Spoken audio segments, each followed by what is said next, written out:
결국 이재명 대통령의 공갈 협박이 먹혀들었습니다. 특검 수사 때는 돈 받은 더불어민주당 인사들 명단까지 제출했는데 정작 재판에서는 단 한 사람의 이름도 밝히지 못했습니다. 오히려 실상은 더 명백해졌습니다. 이재명 정권과 더불어민주당이 통일교 불법 자금과 무관하다면 대통령이 직접 나서서 입을 틀어막을 이유가 없습니다. 대통령의 겁박에 통일교가 입을 닫은 것은 통일교와 유착된 것이 이 정권과 더불어민주당임을 입증하는 것입니다. 수천만 원 돈을 받고 1,000만 원 넘는 명품 시계를 받고 출판, 기념회, 후원금 등으로 금전적 지원을 받았다고 합니다.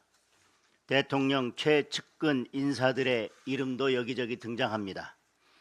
이재명 대통령이 더불어민주당 대표 시절 통일교 핵심 인물에게 직접 임명장을 수여하는 영상까지 있습니다.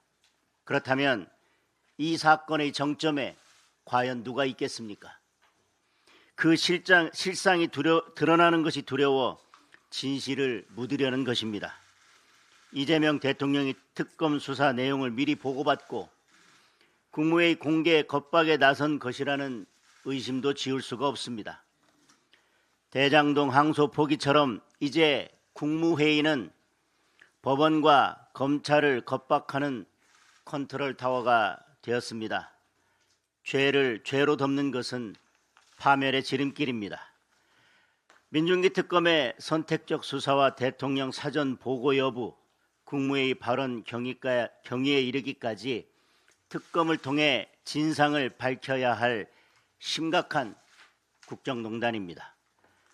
더불어민주당은 종합특검을 운운하고 있는데 이 사건부터 특검을 해야 할 것입니다. 대통령도 여야 없이 철저하게 수사하라고 지시했습니다.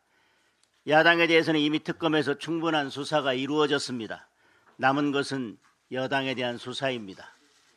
더불어민주당은 피하지 말고 특검을 수용하기 바랍니다.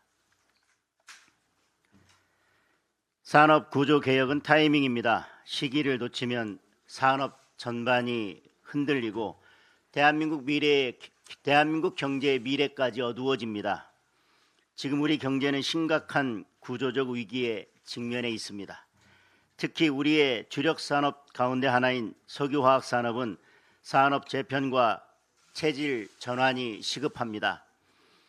글로벌 공급 과잉과 무리한 설비 증설에 고금리, 고환율, 고비용의 삼중 압박이 더해지면서 산업의 생존을 걱정해야 하는 상황입니다.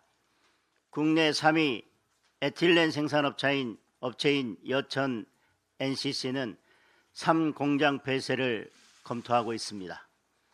제대로 구조 조정을 하지 않으면 3년 안에 국내 석유화학 기업의 절반이 도산할 수 있다는 보스턴 컨설팅 그룹의 경고도 나왔습니다. 타이밍을 놓치면 제조업을 지탱하는 기반 산업이 무너지고 수십만 개의 일자리가 사라질 것입니다.